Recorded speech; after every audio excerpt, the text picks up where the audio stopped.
G'day legends and welcome back to another video. In today's video, we're going to try and fit a slot car track in my very small space downstairs. So I'm going to turn the camera down. We're going to go downstairs and check out what kind of space we are working with, and we're going to build a couple of different tracks. Let's go. So let's head on downstairs and take a look at the space that we're working with. And I do have to apologize, it's going to get very echoey down here because we are under a staircase and this is the entry to the house. But I do want to make this video to show people who have a smaller space, if you are wanting to make a slot car track, can you do it? And the answer is yes. So here is the space. We'll have a quick little tour and the tour is done. This is the space. It's very small. If you have been following the channel for many years, you'll know I had a lot of space previously, but now I'm here in Austria and I'm working with an under staircase space. Now, I'm going to quickly talk you through some of the stuff that we have added because this is stuff I've done afterthoughts. Got some lighting down here. I have tried to deaden the echo with some of these sound panels. Let's push that one back up. These are double-sided taped on. It has made a big difference, but we will need more of those. That's for another video. And I've just got lighting. Now down here is the cavity underneath the staircase, so it's a dead spot, but we do have 8 of these shelves for us to put a track on, which is what we're going to do today. So let's measure it up. I'm going to give you the stats on the floor space itself, and we'll look at what kind of track we're using.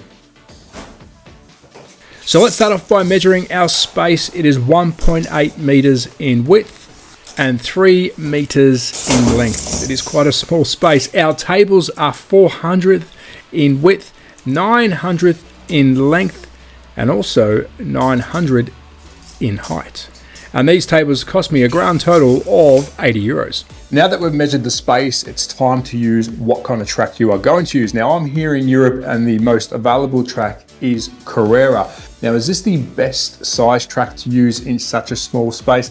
Definitely not. You do have SCX, Scalextric, you've got Scale Auto, and you've got Polycar as well. And if you can find some of the older stuff, like the older SCX or the older Ninko, that might work better in your space. But for today's video, we're using Carrera. Is it the best option? No, it's the biggest tracks on the market. But again, it's what's available for you to use. So if this track looks good to you, you should be able to build it in other brands. But I have taken the track from one of Carrera's latest sets. This is the Carrera Evolution NASCAR, the Hendrick Motorsports. There's a video on the channel.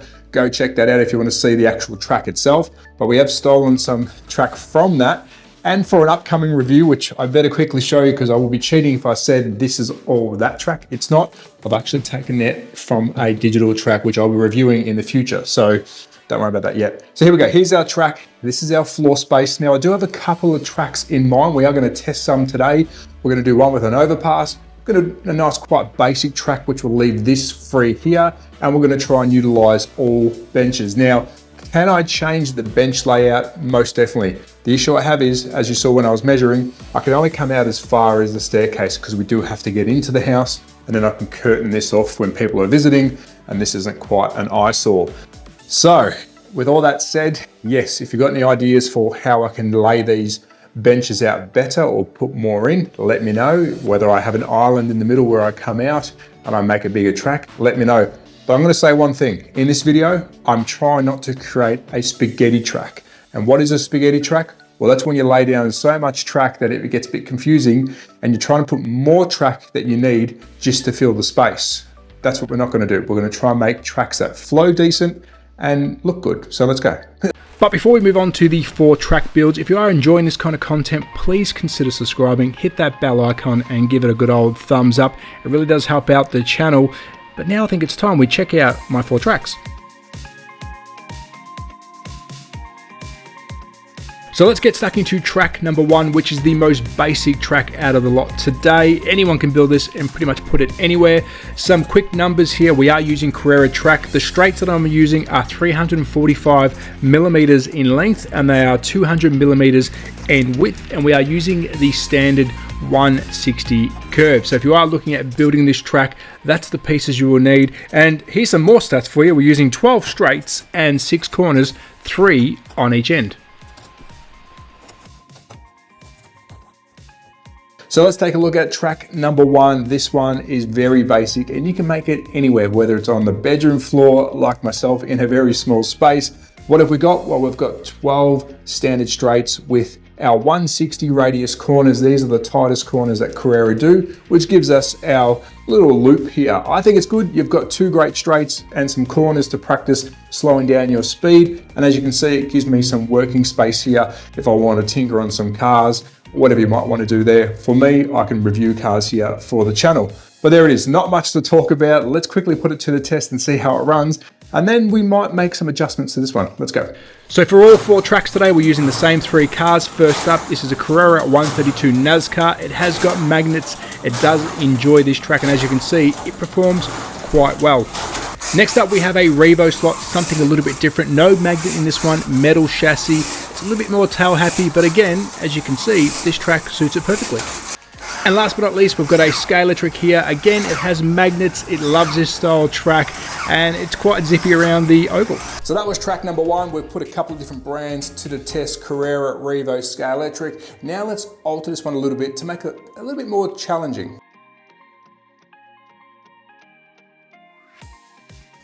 So now we're moving on to track number 2, and we're changing something small, but it does make a big difference. And as you can see, I lie them out first to make sure that those 4 corners will fit.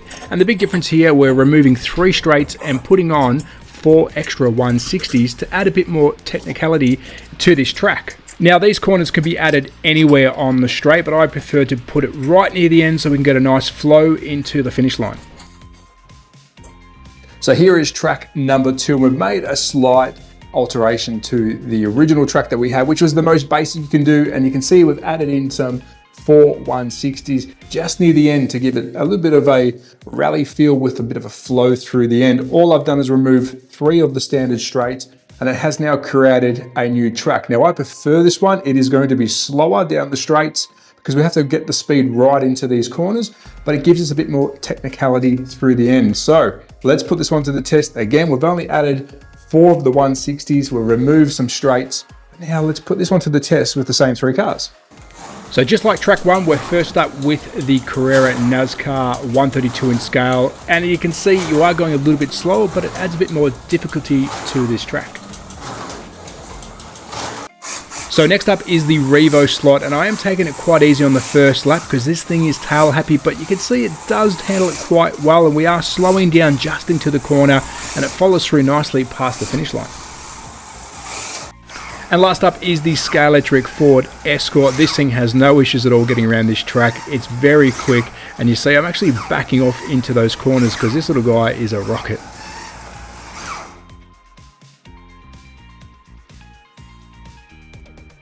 So for track number 3, we're going to change it up a fair bit with only a couple of simple steps to make this track completely different. We are adding in a bridge into the final corner, which now will add extra difficulty, and you probably should start thinking about adding barriers. I haven't yet on this test track, so we will take it quite easy, but we'll add in some bridge supports, and it's going to be interesting to see how these cars handle the bridge. And this is the first track where we actually had to modify the tables. So here is track number 3, and now we are starting to get a little bit more serious.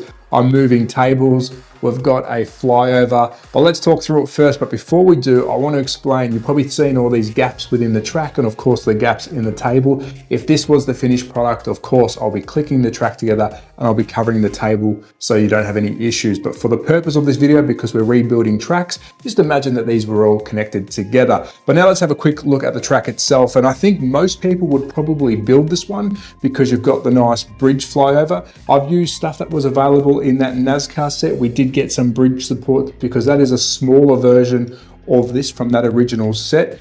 I do like it, but it is quite dangerous. Now you've got to start thinking borders. You've got to start thinking, will I fly off into a wall? Of course, the gaps will be filled, but these corners become a lot more dangerous.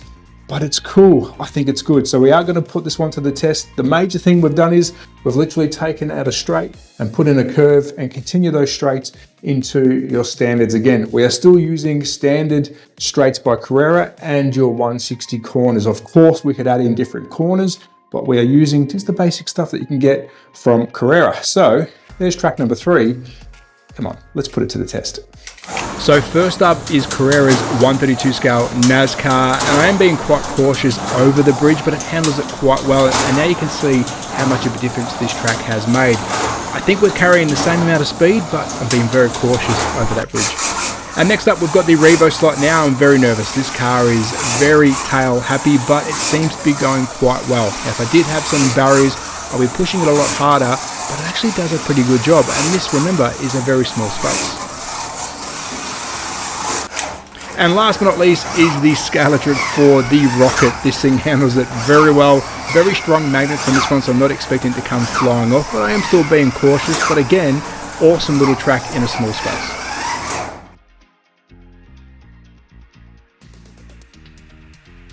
So for our final track, track number 4, I'm going to try and utilize as much of the table space as I can, as much as the floor space as I can, without losing too much flow. So we'll remove the bridge and we're going to add in a fair few more of these 160s, and we are using 12 straights and 10 160s to try and achieve what I think, in my opinion, is the best track out of the 4 that we've done today. So now that the track is done, I think we put it to the test. So here we have the final track, track number 4, and this is probably the track I'm going to use the most in this space, and you can see it's had probably the most effect to the room. Now we are getting closer to the wall, which gives me enough space to walk in, but I'm trying to utilize the whole entire space without making a spaghetti track. So what we've done now, we've added right near the start line a couple of 160s into this nice little snake, into a quick straight, which will then even our track out. Then we'll go into a quick 160, 2 straights, another 160, then back into our original end. Now you've probably noticed in the video, I've never changed that end. You can if you want to, but because it's so tight and squeezy in here, I don't want any mistakes down there, meaning trying to recover cars. And if I want to go around this corner, I'm kind of limited to the height of this space here. So I've left that very basic. If you really wanted to, you can put some more 160s in here, which I'll probably do in a further video. We might try and add some more to this, but I've kind of kept it nice and simple and flowing. What's your thoughts on this one? But before we put this one to the test, let me know in the comments, which one was your favorite? Track number 1, track number 2, track number 3, or is this one your favorite so far? But now let's put this guy to the test. So let's see how Carrera's NASCAR 132 performs around this track. You're probably thinking I've got a bad posture.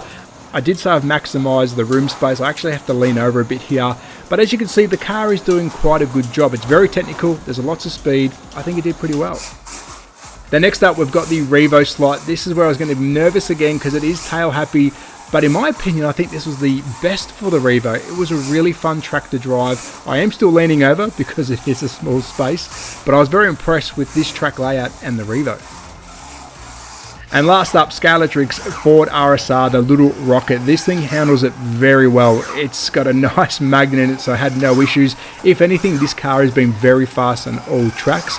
But I do have to say, for all 3 cars, this track so far has felt, I think, the best for me to drive. So that is a wrap on the video. Today we built 4 tracks in such a small space for you to either replicate, add some changes to, or if you are new to the channel and thinking about getting into slot cars, hopefully these 4 tracks helped you think, hold on, if I don't have such a big space, I can build a track like one of these. I've stuck with track number 4. I will be doing some scenery in this, but of course, if you do know the channel, we do change it a lot. And I think I'm gonna try and push the design limits a bit further in an upcoming video. Let's try and fill up this section here, but I will be needing to use different Carrera track. Today we use the 160s and the standard straights, which you can get very easily, but I think we might mix in some of the add-on track in the future and see if we can tighten up some of those corners and make some of it a bit more flowy. Let's see what we can do. If you are new to the channel, thank you so much. I do really appreciate it. And if you are a returning viewer, you're an absolute legend. Cheers for watching, but I think that's a wrap. Let me know in the comments, 1, 2, 3, or 4, which is your favorite track. But you know what? I think we're done. Be safe, take care, bye. And if you enjoyed this video, YouTube thinks you might like these 2.